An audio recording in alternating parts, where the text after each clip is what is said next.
오늘 하나님 말씀 함께 확인합니다. 구약전서 열왕기하 10장 25절에서 31절까지 있는 말씀, 구약전서 580쪽에 기록되어 있고요. 자막을 참조하시기 바랍니다. 번제 드리기를 다하매 예후가 호위병과 지휘관들에게 이르되 들어가서 한 사람도 나가지 못하게 하고 죽이라 하며, 호위병과 지휘관들이 칼로 그들을 죽여 밖에 던지고 바알의 신당 있는 성으로 가서 바알의 신당에서 목상들을 가져다가 불사르고 바알의 목상을 헐며 바알의 신당을 헐어서 변소를 만들었더니 오늘까지 이러니라. 예후가 이와 같이 이스라엘 중에서 바알을 멸하였으나 이스라엘에게 범죄하게 한 느밧의 아들 여로보암의 죄, 곧 베델과 단에 있는 금송아지를 섬기는 죄에서는 떠나지 아니하였더라. 여호와께서 예후에게 이르시되 네가 나 보기에 정직한 일을 행하되 잘 행하여 내 마음에 있는 대로 아합 집에 다 행하였은즉 네 자손이 이스라엘 왕위를 이어 4대를 지내리라 하시니라.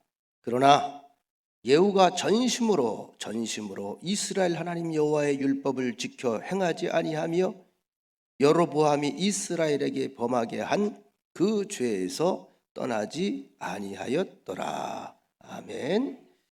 찬양 한 곡이 굉장히 마음에 따스함을 갖다 주지요. 우리 옆 사람과 인사 같이 합시다. 당신은 사랑받기에 충분한 자격이 있습니다.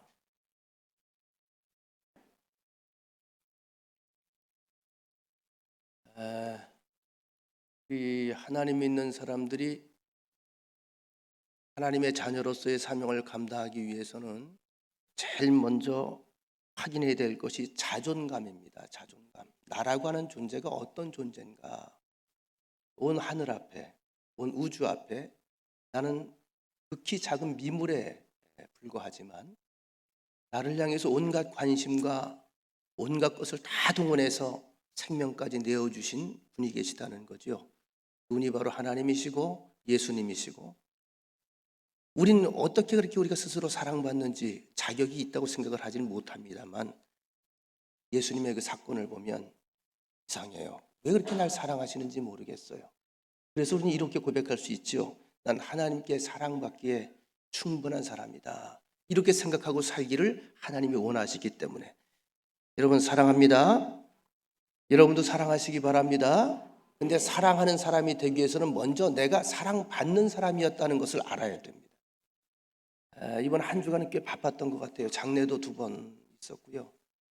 그리고 저 나름대로 또 맡은 게 있어서 또 연회일이라든지 경목일이라든지 속초를 한번 갔다 오고 서울을 2번 갔다 오고 또 저 성남의 선한목자교회를 갔다 오고, 그래서 어느 모임이 있다가 나오는데 좀 이런 일을 제가 좀 겪었어요. 음식을 점심을 교회에서 준비를 잘했더라고요. 맛있게 먹었어요. 음식을 맛있게 먹으면서 제가 떠오른 게 우리 교회만큼 음식은 아니지만 참 잘한다. 우리 교회만큼은 아니지만 참 맛있게 참 잘한다. 정성껏 했다. 깔끔하게 했다. 이렇게 맛있게 먹었어요. 분위기도 은혜스러웠어요. 자, 그리고 나서 이제 제가 모든 일을 마치고 차가 지하 주차장이 있어서 차를 타러 내려오는데 지하 주차장 입구에서 좀 요란한 소리가 좀 나는 것 같아요. 내려갔다 이렇게 쳐다보니까 아까 아주 은혜스러운 얼굴을 가지고 식사 봉사를 하고 또 배식을 하고 이런 분들인데, 그러니까 여기 사순절이니까 십자 목걸이도 크게 걸으셨고 십자 귀걸이도 하셨고 누가 봐도 교인이야. 2분이 싸우고 있는 거예요. 내용을 들어보니까 이제 음식 문제를 준비하다가 아마 조금 서로 마음에 안 들었던 모양입니다.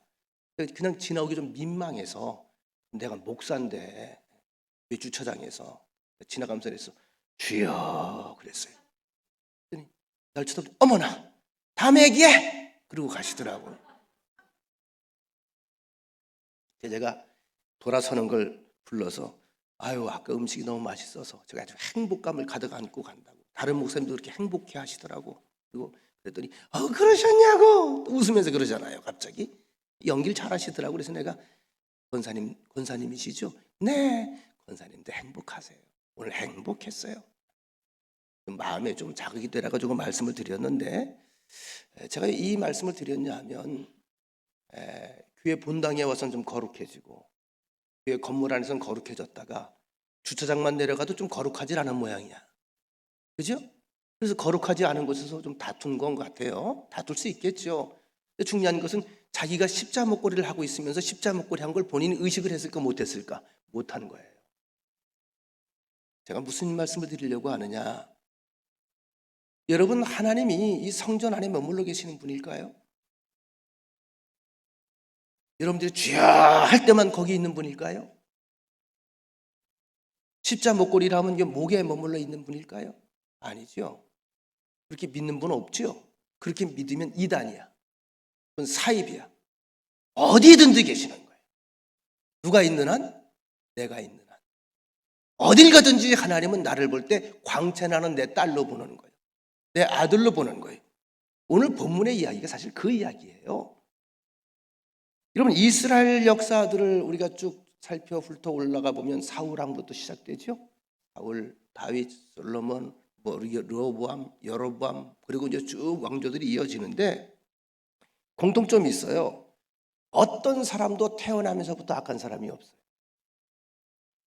북이스라엘과 남유다가 모두 하나님에 대한 정서가 분명히 있어요. 그래서 제단도 있었고 성전도 있었고 예배 의식도 있었단 말이에요. 그러니까 악한 마음을 가지고 내가 이 악한 길을 걸어가야지 이렇게 하고 걸어간 사람은 없다는 거죠. 그런데 중간에 자꾸 우리 역사를 보면 변질이 되죠. 개인도 마찬가지고 여러분, 우리가 단체도 마찬가지입니다. 그래서 우리가 무엇을 떠올리게 되느냐, 제가 조금 전에 서두에 잠깐 에피소드를 말씀드린 것은 눈에 보이지 않는 하나님을 항상 의식하고 살아간다고 하는 것이 결국 만만치 않습니다. 그렇죠? 그러면 가정에서 남편을 볼 때나 아이를 볼 때나 이웃과 무슨 일을 할 때에도 항상 여기에 하나님이 나와 함께 계시다는 의식을 가지고 살아간다면 우리의 삶이 함부로 흐트러질 수가 없어요. 항상 조심스럽고, 그죠? 경건하고 신비스럽고 감사하고. 그러면 이스라엘과 유대 왕들이 의도적으로 악한 길을 가거나 위선적인 사람이 된 것이 아니라면 어디에 그 근본적인 문제가 있을까? 그 근본적인 문제, 이건 우리의 문제이기도 합니다. 여러분, 신앙생활이 뭐죠? 한마디로 하나님을 경외하는 삶을 살아가는 겁니다. 하나님을 경외하는 삶을 살아가는 겁니다. 이것이 모든 피조물의 존재 이유라고 성경은 말합니다. 하나님을 경배하고 하나님을 경외하고 살아가는 거예요. 하나님을 경외한다는 건 뭐죠? 매 순간 그분을 날마다 의식하는 거예요.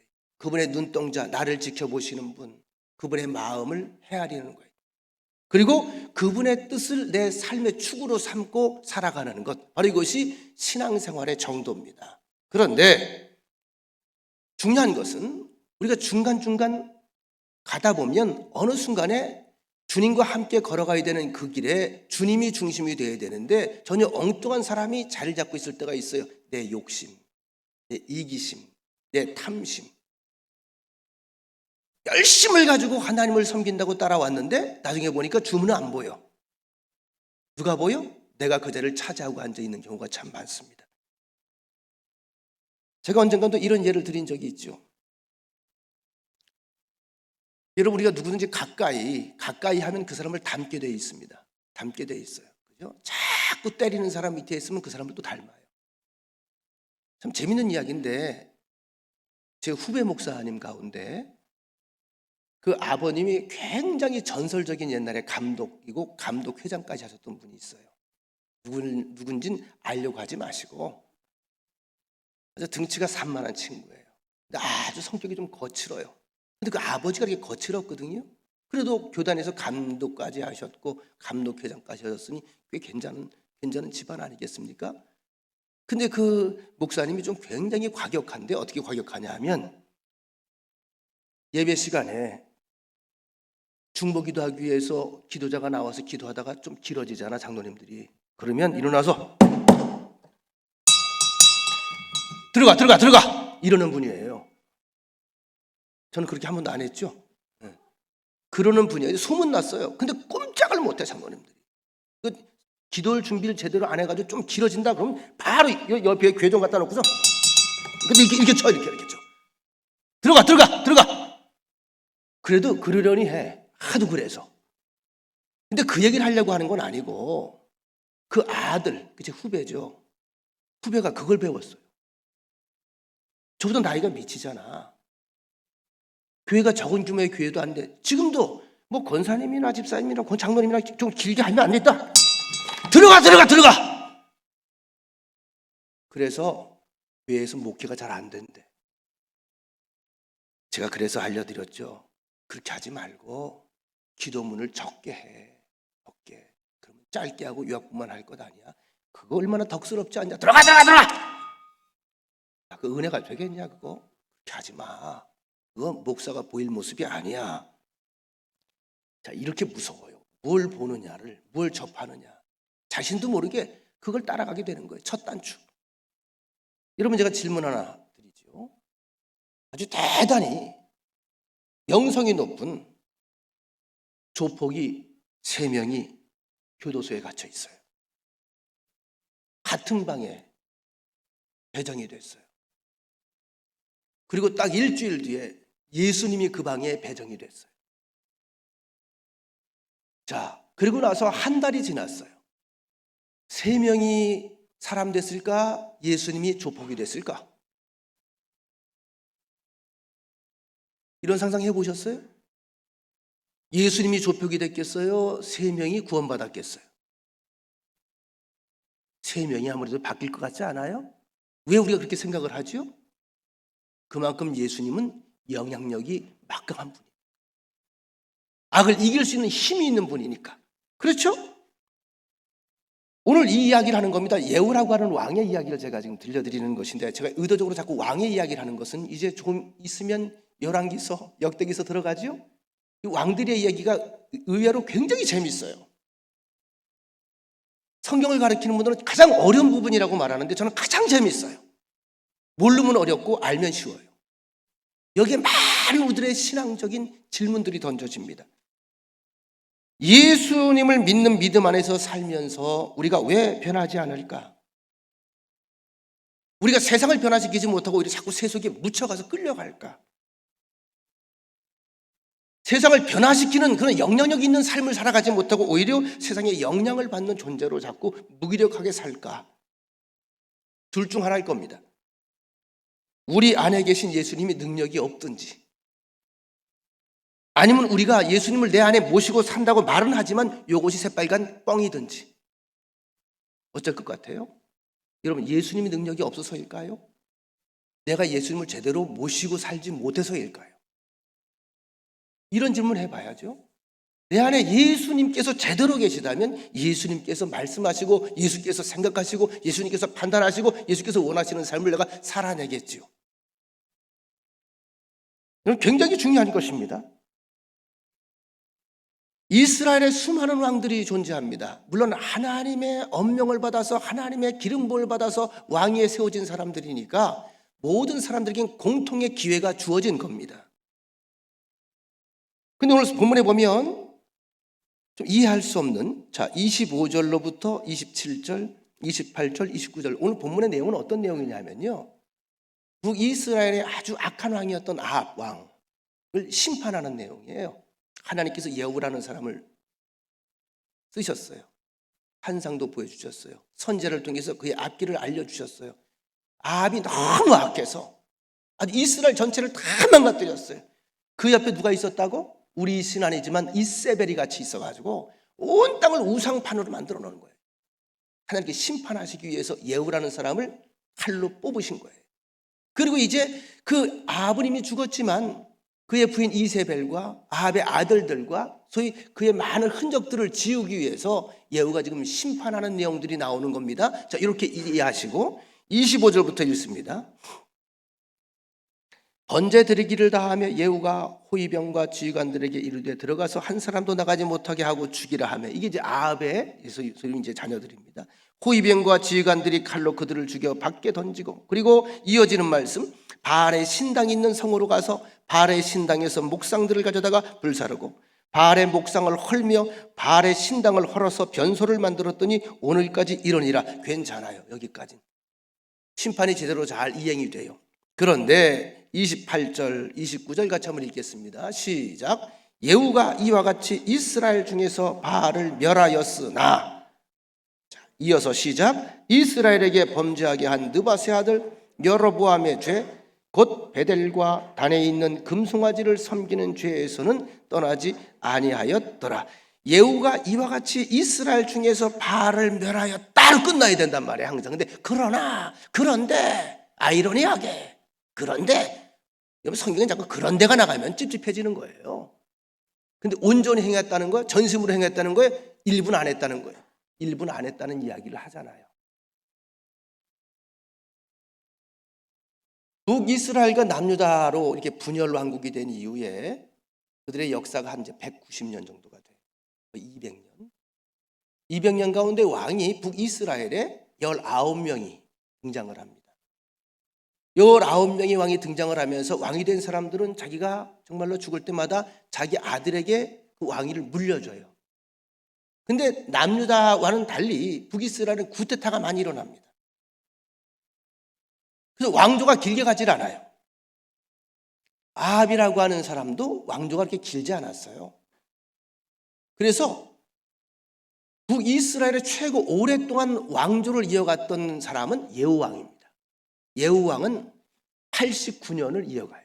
4대에 걸쳐서. 이게 하나님께서 그에게 약속을 해주신 거죠. 중요한 것은 오늘 예후가 하나님께서 들어쓰셔서 철저하게 아합을 심판하고 우상 숭배하는 사람들을 척결하면서 왜 여로보암의 죄에서는 벗어나지 못했을까? 그럼 여로보암이 지었던 죄가 뭘까요? 제가 서두에 말씀드렸어요. 첫 단추입니다. 이게 솔로몬 이후에 솔로몬의 아들 르호보암 때에 사실 뭐 국가의 세금 문제라든지 그 다음에 뭐 노동 착취 문제라든지 많은 불만들이 생기면서 북이스라엘이 10지파가 갔고요. 남쪽에가 베냐민 지파와 유다 지파만 남았어요. 그래서 분열 왕국이 시작이 되는데, 중요한 건 그들이 그동안에 해오던 습관이 있잖아요. 예배 행위, 그렇죠? 말씀을 듣는 행위. 그 거룩한 성전이 예루살렘에 있었거든요. 모든 이스라엘 백성들이 성인이 되면 예루살렘 성전에 한두 번은 다 올라와서 1년에 한 번씩은 와서 예배를 드렸어요. 하나님 중심의 삶을 살았단 말이에요. 그런데 북쪽과 남쪽이 나눠지면서 말하자면 경계선이 거졌잖아요. 이때에 여로보암이라고 하는 사람이 이제 북쪽의 수장이었는데 마음에 두려움이 생깁니다. 어떤 두려움? 절기 때만 되면 모든 사람들의 정서가 예루살렘으로 가는 거예요. 마음이 그리로 가는 거예요. 어릴 때부터 드렸던 예배 습관이 있으니까, 혹시 이 사람들이 마음이 흔들리면 어떡하지? 남쪽으로 내려가면 어떡하지? 그럼 내 왕권이 흔들리는데, 그러니까 꼼수를 쓴 거예요. 베델이라고 하는 장소에, 그리고 단이라고 하는 장소에 두 곳에 큰 성전과 제단을 만들어 놓고, 그리고 거기에 중요한 거는, 문제는 금송아지를 만들어 놨어요. 그리고 이야기합니다. 이게 하나님이다. 하나님이다. 다시 말하면 개인적 불안감 때문에 이스라엘 백성들의 사실 신앙을 변질시킨 거예요. 이건 하나님의 뜻과는 전혀 상관이 없습니다. 근데 예후가 바알 신당도 부셔버리고 아세라 신당도 부숴버리고 그 다음에 아합의 어떤 흔적들도 부숴버리면서 무언가 새롭게 신앙이 정화되고 새롭게 회복되는 것 같은데 그 금송아지 못 부셔요. 왜 못 부셨을까? 똑같은 불안감이 있었던 거예요. 똑같은 불안감. 그것까지 부셨어야 돼요. 왜? 제가 아까 처음에 얘기했죠? 이러면 하나님이 여기만 계시는 분인가? 아니죠. 이렇게 생각을 했기 때문에 그러는 거예요. 그러니까 눈에 보이는 형상을 만들어 놓은 거죠. 여러분, 왜 사람들은 자꾸 하나님의 형상을 만들려고 하는 유혹에 빠지는 걸까? 그게 편하기 때문에 그렇겠지. 그렇죠? 편하는 거예요. 내가 편하니까. 미신을 섬기는 사람과 진정한 하나님을 믿는 사람의 차이가 어디에 있느냐? 미신을 믿는 사람은 미신의 영향력이 미치는 범위가 있다고 생각하기 때문에 삶과 신앙이 분리가 돼요. 참 크리스찬은 하나님과 동행하는 삶, 하나가 되는 삶이에요. 사도 바울처럼 내가 십자가에 못 박혔느니 그러므로 이제는 내가 산 것이 아니고 내 안에 계신 예수가 사는 거예요. 어딜 가든지 예수와 함께, 어딜 가든지 성령과 함께. 근데 이런 미신을 믿는 사람들은 그게 아니에요. 피나이다 피나이다 피나이다 흥 여기만 있는 거야. 우리가 믿는 신앙의 핵심에는 뭐가 있죠? 십자가가 있죠. 여러분, 십자가가 뭐죠? 우리가 목에도 걸고 집에도 모셔다 두고 귀걸이도 하고 장식도 하는 거. 이 십자가가 뭐예요? 잘 생각해 보세요. 사형틀이잖아. 사형틀. 그죠? 예수님이 거기 매달려, 옛날에 극형에 처할 때 사람을 죽이는, 처형할 수 있는 처형틀이잖아. 사형틀이잖아. 그런데 그 무서운 십자가의 상징을 목에다 달고 교회 가장 높은 종탑 위에 여러분 그 십자가를 세워놓, 왜 그렇게 해놨을까? 이 의미를 알아야 돼요. 우리가 그렇게 죽으면 죽었지 세상과 타협하지 않고 예수님의 십자가를 자랑하는 삶을 살아가겠다고 하는 하나의 상징입니다.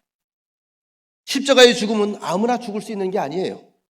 세상을 철저하게 부정하고 살아계신 하나님, 역사하신 하나님, 나를 지으신 하나님, 보내신 하나님, 지금도 내게 생명을 공급하신 하나님, 바로 그분을 위해서 함께 걸어가겠다고 작정하고 결심한 사람들이 이 십자가를 사실을 목에 걸 수 있어요. 자, 예후의 이야기로 돌아갑시다. 신앙적인 결단을 하고 바알을 불사르고 우상숭배하는 사람들을 다 죽였을지 모르겠지만 결정적으로 여로보암의 죄를 떠나지 못했다는 것은 자신의 왕권을 유지하기 위해 욕심이 생겼다는 거예요. 이거 흔들리면 어떡하지? 이러면 어떡하지? 이게 이제 여기에 우리의 신앙관이 드러나거든요. 여러분, 그냥 제가 이야기할게요. 그냥 비워버리면 돼요. 이거 놓치면 어떡하지? 빼앗기면 어떡하지? 이 쌓아놓은 게 무너지면 어떡하지? 내가 이걸 어떻게 해왔는데? 이 근본적인 생각을 바꿔버려야 돼요. 내가 한 게 아니에요. 내가 했어요. 하나님이 하게 하셨어요. 고백이 달라져요. 하나님이 하게 하셨다면 하나님께서 책임지리라. 주여 말씀만 없어서 그 다음에 내가 무엇을 해야 할까요? 그것이 쌓이든지 허물어지든지 그건 내가 할 바 아닙니다. 내가 집중해야 될 것이 있어요. 하나님의 마음이에요. 이 마음까지 예후는 가지 못한 거죠. 이런 보시면 이제 앞으로 내년 한 4월쯤 되면 총선이 있다고 그러죠. 지금 야당이나 여당이나 정책이 하는 건 아니지만 여러 가지 복잡합니다. 근데 모든 국회의원들의 관심은 지금 어디 있다는 거예요? 내년 총선에 있는 거죠. 왜? 이 국회의원이라고 하는 권력 맛을 보니까 참 괜찮거든. 우리 교인들은 천만다행이야. 권력 맛을 안 봤잖아. 그 피 맛을 안 봤잖아요. 안 봤잖아요. 그 사람 돌아버리는 거예요. 그래서 어떻게 해요? 그거 또 하려고. 근데 하려면 공천을 받아야 되니까. 그죠? 이런 거거든요. 지금 예후의 이야기를 우리가 하고 있어요. 그리고 우리들의 이야기를 하고 있어요. 무언가를 내가 스스로 맛을 보고 그것을 갖다 내가 지키려고 하다 보니 하나님의 뜻에 의해서 일이 시작이 됐는데 중간에 가보면 난 전혀 다른 생각과 다른 곳에 가 있는 거예요.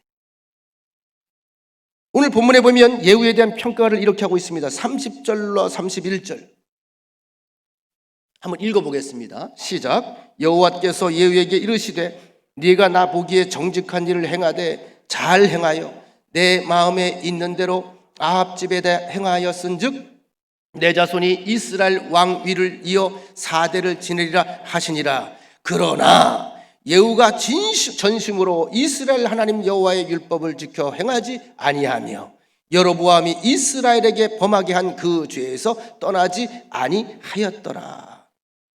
자, 여기에서 예후는 그러면 하나님 앞에 전심으로 하나님을 섬긴 걸까요? 아니면 조금 위선적이었던 걸까요? 조금 위선적이었던 거죠. 하나님이 제일 싫어하는 게 위선이에요.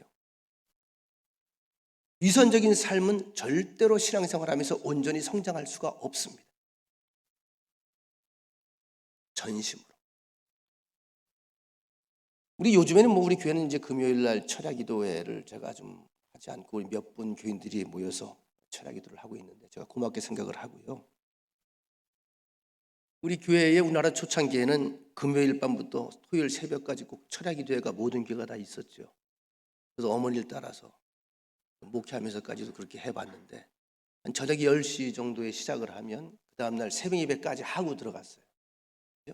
그러다 보면 밤새 찬송하고 또 기도하다가 때는 또 졸기도 해. 자기도 해. 요즘 사람들은 직장 생활들이 토요일 날도 있고 하기 때문에 그렇게 하기가 참 어려워요. 그래서 이제는 다들 심야기도 해. 대부분 금요일 날 뭐 한 8시나 7시로 땡겨서 한 2시간 예배 드리고 기도하고 이제 헤어지고 이렇게 하는데요. 어느 게 목사님이 아예 안 되겠다. 그래도 옛날 전통 방식대로 기도하게 해야 되겠다. 그래가지고 금요 철야기도회를 제기를 했습니다.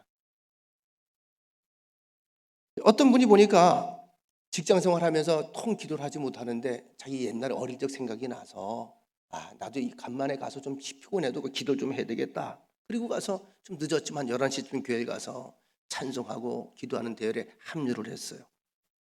12시가 넘어가서 1시쯤 됐는데 막 기도를 막 하는데 길게 하는 사람은 1시간도 하고 짧게 하는 사람은 30분도 하고 한참을 제가 진심으로 기도를 하다 보니 주변이 조용하더래.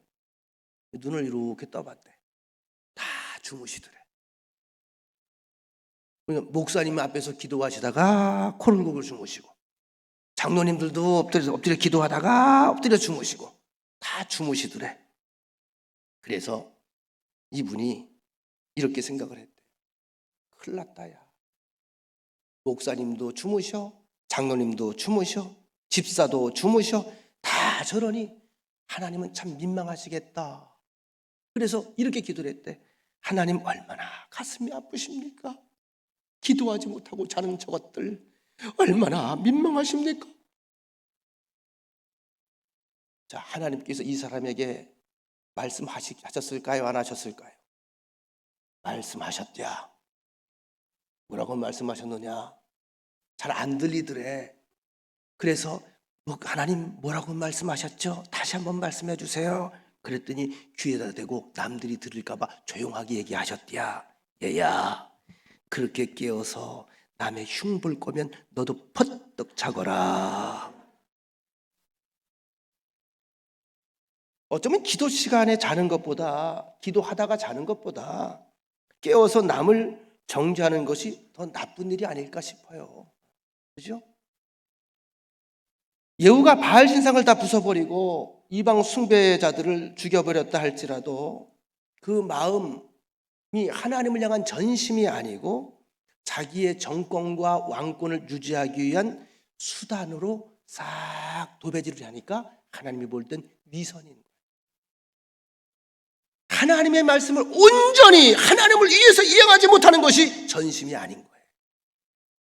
근데 하나님은 우리에게 뭘 원하신다? 전심을 원하세요. 왜요? 주님께서 나를 향해 오실 때 전심으로 오셨군요. 나 하나를 끌어안고 오셨거든요. 모든 걸 포기하고 내려놓고 오직 나 하나를 끌어안고 오셨거든요.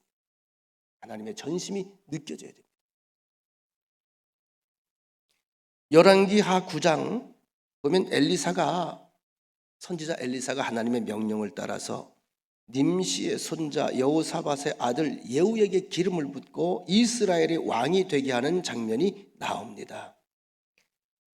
그를 왕으로 삼은 것은 아합의 범죄로 말미암아 아합의 온 집안과 이세벨 그들을 통해서 북이스라엘 백성이 전체가 영적으로 퇴폐됐기 때문에 폐허가 됐기 때문에 그들을 굽어 살피기 위해서 예후를 들어서 왕으로 쓰신 거예요. 그런데 이 아합의 온 족속과 이세벨을 심판하는 데 있어서 그 당시에 남유다 왕이었던 아하시아까지 죽입니다. 여러분 잊어버리셨을 거예요. 다가 잠시 소개해 드릴게요. 아마 전주인가 제가 아합에 관해서 설교를 했죠. 암몬과의 전장에서 이 아하시아를 끌어들여요. 남유다 왕이지요. 아하시아와 그 아합 왕은 사돈 관계예요. 아합의 딸과 아시아의 아들이 결혼해요. 그들이 이제 아시아가 죽고 나서 이제 남유다 왕이 되는 거예요. 이해가 되시나요? 그래서 사돈 관계이기 때문에 자기 나라 전쟁인데 사돈을 끌어들이는 거예요. 그리고 선지자들의 말을 듣고 나가는데 왕은 이번에 나가면 죽을 것이다. 죽을 것이다. 그러니까 어떻게 해요? 자기는 복장을 왕이 아닌 것처럼 변장을 하고 아시아를 왕처럼 내보내잖아요. 근데 누가 죽었어? 기억나시나요? 아합이 죽잖아요. 무명의 병사가 우연히 쏜 화살이 하필이면 아합을 쫓아와서 콕 급수에 찍어서 죽어요. 우연이 아니라고 그랬죠? 열왕기하 9장 10장에 보면 정말 잔인하게 심판하는 장면들이 나오는데 예후가 심판할 때 너무 잔인하게 심판하라고 잔인하게 하라고 하진 않는데 너무 잔인하게 해요.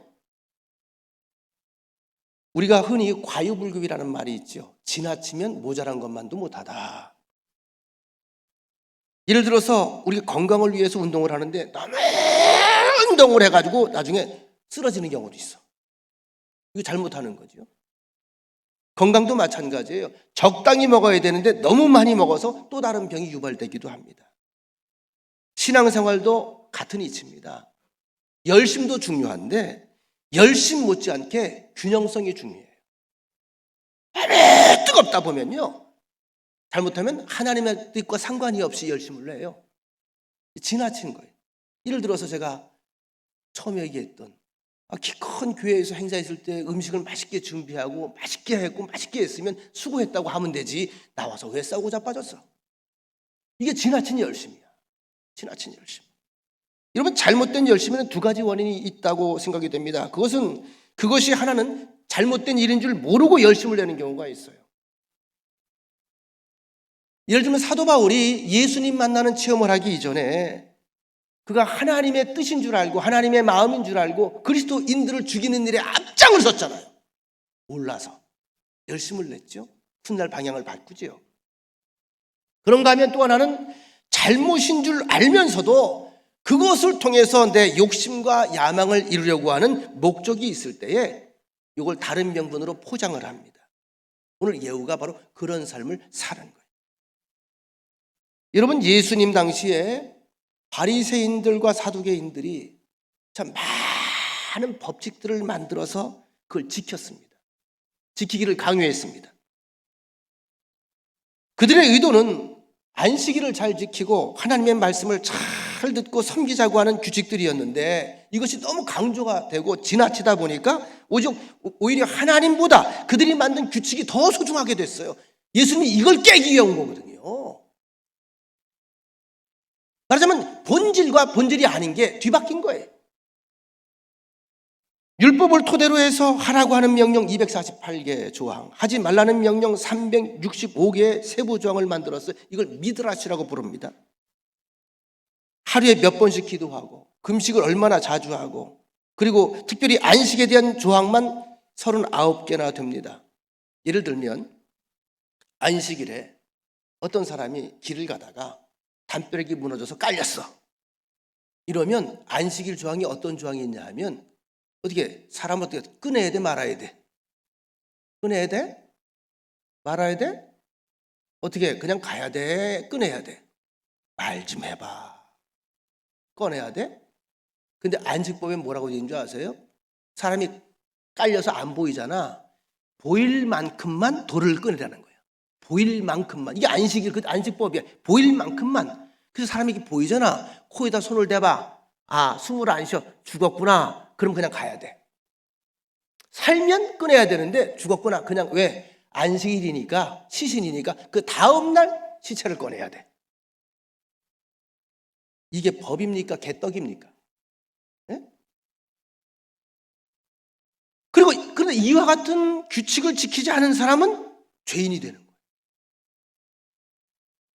여러분, 이게 이제 문제라는 거예요. 어떤 곳은 또요, 성찬을 할 때 떡을 씹어 먹으면 안 된대. 그렇게 가르쳐요. 떡을 씹어 먹으면 안 된대. 그래서 성찬하다가 목구멍 막힌 사람도 있어. 우리 예전에 그렇게 했죠. 또 옛날에 부흥사들이 가르치기도 했습니다. 여러분, 성미를 뜨실 때에 어떻게 하라고요? 십자가를 그으십시오. 밥을 하기 전에 주걱으로 십자가를 그으십시오. 밥을 뜨기 전에도 십자가를 가로지르고 기도하십시오. 그래야 귀신이 물러갑니다. 여러분, 그렇게 하지 마세요. 십자가 긋지 마세요. 뭐 거기다 십자가를 왜 그어? 부적이요? 그 부적처럼 생각을 하는 거예요. 그 예전에 그런 얘기도 있었잖아요. 밤에 드라큘라가 왔을 때에 드라큘라가 들어 목을 다 깨밀잖아. 피를 쭉쭉쭉 빨아먹으면 내가 이제 거기에 마비가 돼가지고 드라큘라처럼 되는 거 아니겠어요? 한참 우리 어릴 때 얘기네요. 그 드라큘라로부터 물리지 않기 위해서는 어릴 땐 그게 사실인 것처럼 느껴지니까 우리 학교 다닐 때 학교 가다 집에 오면 꼭 공동묘지 두 군데를 지났거든. 그럼 드라큘라 생각이 너무 무섭게 나는 거예요. 물어봐. 주일학교 가서 어떻게 해야 드라큘라한테 물리지 않을 수 있나요? 예수 믿는 사람들은 얘기하죠. 십자가 목걸이를 꼭 하고 다니라고. 제 초등학교 때 십자가 목걸이를 꼭 하고 다녔잖아. 공동묘지 지나갈 때마다 십자가 목걸이를 그렇게 흔들면서 갔잖아. 누가 깨물릴까 봐. 그랬더니 어떤 사람이 얘기하더라고요. 드라큘라는 마늘 냄새를 싫어한다고. 마늘을 들고 다니면서 공동묘지 앞에만 가면 마늘을 씹어 먹으라고. 그거 하다가 위장 다 버릴 뻔했잖아. 기도하면서 귀신 쫓아낸다고 때리면서 기도하는 거 제가 많이 봤어요. 패서해버려요. 그 사람 많이 죽었어. 기도원에서 잘못된 거거든요. 말할 수 없는 그 이상한 행태들이 참으로 많이 우리의 삶을 좌지우지했습니다. 여러분, 당시 북이스라엘과 남유다가 갈라져 있는 상황에서 예후에게 주신 하나님의 사명이 분명히 있었죠. 우상으로 인해서 아합과 이세벨에 의해서 그 아주 악한 권세들에 의해서 권력들에 의해서 영적으로 수장당했던 이스라엘을 다시 건져내라고 하는 게 예후에게 맡기신 엄중한 사명이었습니다. 그래서 힘을 준 거예요. 권력을 준 거예요. 왜? 힘이 있어야 그 일을 하니까. 그런데 그 힘을 가지고 사용하다 보니까 딴 마음이 생겼어요. 요거 괜찮거든. 요거 맛있거든. 괜찮거든. 여러분, 사울왕도 그렇게 무너지지 않았어요? 처음에 얼마나 수줍음이 많고 겸손하고 효자였습니까? 근데 사울이 어느 순간에 권력의 맛을 보면서 다윗을 시기하고 질투하고 두려워하기 시작하죠. 똑같은 거 예후도요. 근데 아하시아를 왜 죽였을까? 남유다 왕국을 보세요. 여기에서 많은 성서학자들은 이렇게 추측을 합니다. 북이스라엘을 먹어보니 남유다도 먹을만 하거든. 누구만 죽이면 돼? 아하시아 죽이면 돼. 쌍으로 죽인 거예요. 남유다까지 다 혼자 차지해버리려고. 여러분, 하나님이 주시는 사명을 넘어선 자신의 능력을 과시하고픈 그런 마음에 많은 신앙인들이 넘어지고 많은 사명자들이 넘어집니다. 옆 사람과 인사하십시다. 과시하지 맙시다. 절대 과시하지 맙시다. 과시하면 안 돼요. 만에 하나 우리 교회가, 만에 하나는 아닙니다만 앞으로 5년 뒤에 지금의 교인 수가 배가 돼서 부흥해도요, 그건 내가 한 거 아니에요. 아시겠어요? 절대 과시할 게 아니에요. 초심을 잃어버리면 무너지는 거예요. 하나님이 하신 겁니다. 우린 감사할 뿐입니다. 왜? 나를 쓰셨으니까. 내가 사용받았으니까. 대개 이러한 거룩한 인생들이 무너지는 게 사람의 욕심 때문에 무너지는 거거든요. 확실하진 않은데 인터넷 보니까 이런 이야기가 있어요. 아프리카에서 원숭이를 잡는 두 가지 방법이 있다는 거예요. 원숭이를 잡는데 첫 번째 방법은 우리나라 막걸리 있죠. 막걸리가 마시면 달달하죠. 실수했네. 내가 먹어본 것 같은데. 그 달달해요, 막걸리가. 아주 더운 여름에 시원하게 한 잔 딱 먹으면요, 식혜 먹는 거 비슷해요. 조금 뒤에 반응이 와서 이상하지. 괜찮아. 자, 그런 걸 갖다가 원숭이가 다니는 길목에 이제 흔적들이 있으니까 놓는다는 거예요. 원숭이가 호기심이 많잖아. 사람 흉내를 많이 내잖아. 이걸 한번 쪽 빨아먹어 보니까 달달하니 시원하거든. 어떻게? 또 먹겠어, 안 먹겠어? 쪽쪽쪽쪽쪽쪽 빨아먹다 보면 뭐가 올라와? 취기가 올라와. 취기가 올라오면 뭐가 와요? 잠이 와. 잠들 때 가서 주워온디야. 진짜인지 아닌지 모르겠어요. 하여튼 그 인터넷에 나오더라고. 또 한 가지 방법이 있는데 원숭이가 주로 자주 모이는 곳에 원숭이 손이 겨우 이렇게 하면 들어갈 만한 조금 구멍에 조롱박을 줄로 묶어놓고 가져가지 못하게 그 속에 원숭이가 좋아하는 견과류를 넣어준다는 거예요. 그럼 원숭이들이 와서 그걸 보고 서로 꺼내 먹으려고 손을 집어넣을 거 아니야? 손을 집어넣으면 어떻게 해? 얘를 잡아야 되잖아. 잡으면 내가 안 나오는 거야. 근데 원숭이가 손을 놓을까 안 놓을까? 끝까지 안 놓고 씨름을 하는 거예요. 그러면 사람이 가도 도망을 못 가.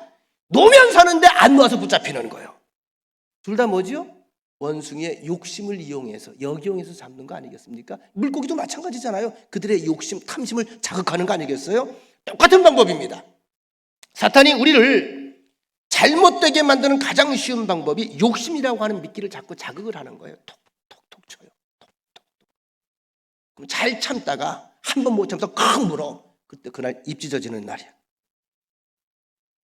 여러분, 인간 최초의 죄가 뭐죠? 에덴 동산의 모든 실과를 다 먹어도 좋다고 허락하셨는데 동산 한가운데 있는 오직 선악과 하나만은 손대지 말아라. 이런 99%를 다 허락하셨고 1%만 그거 내비둔 거예요. 내가 이 설교를 자주 하죠.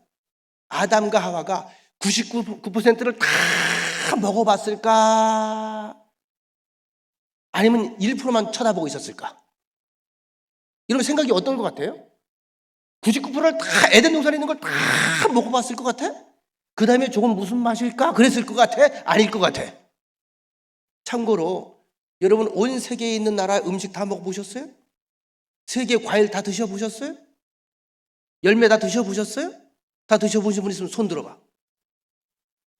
나 혼자 먹었네? 혼자 손 들고 있는 거 보니까 없죠?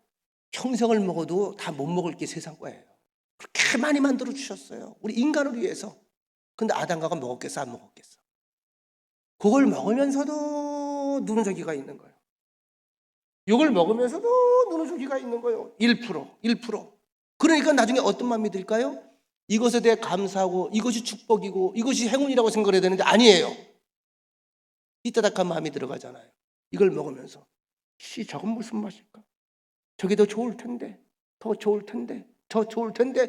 그랬더니 마귀가 와서 뭐라 그랬어? 성경에 보니까 성경은 안 나와. 따쳐먹어. 기가 막혀. 눈도 맑아져. 하는 거다죠. 아싸 으쌰. 쳐먹어. 이렇게 홀딱 쳐먹었잖아. 왜 우리 사람들은 하나님께서 허락하신 그 많은 것들을 다 누리지 못하고 자꾸 엉뚱한 내 한 가지 욕심에 꽂혀서 비틀거리며 사는 걸까?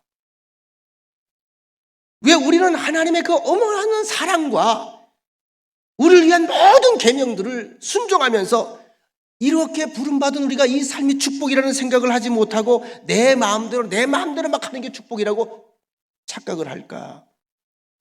왜 우리는 내 소원과 내 꿈을 이루지 못한 것에 대해서는 그렇게 분해하면서 원통해하면서 슬퍼해하면서 하나님의 꿈을 이루지 못한 것에 대해서는 관심이 없을까? 그러면 하나님이 서운하실 것 같지 않아요? 내 꿈에만 욕심이 있잖아요. 내 소원, 내 기도 제목, 당면한 문제, 내가 원하는 대로, 내 생각대로, 내 바람대로. 거긴 관심이 더럽게 많아. 하나님의 마음은 전혀 관심이 없는 거예요. 열왕기하 10장 16절에 보면 이런 구절이 나오네요.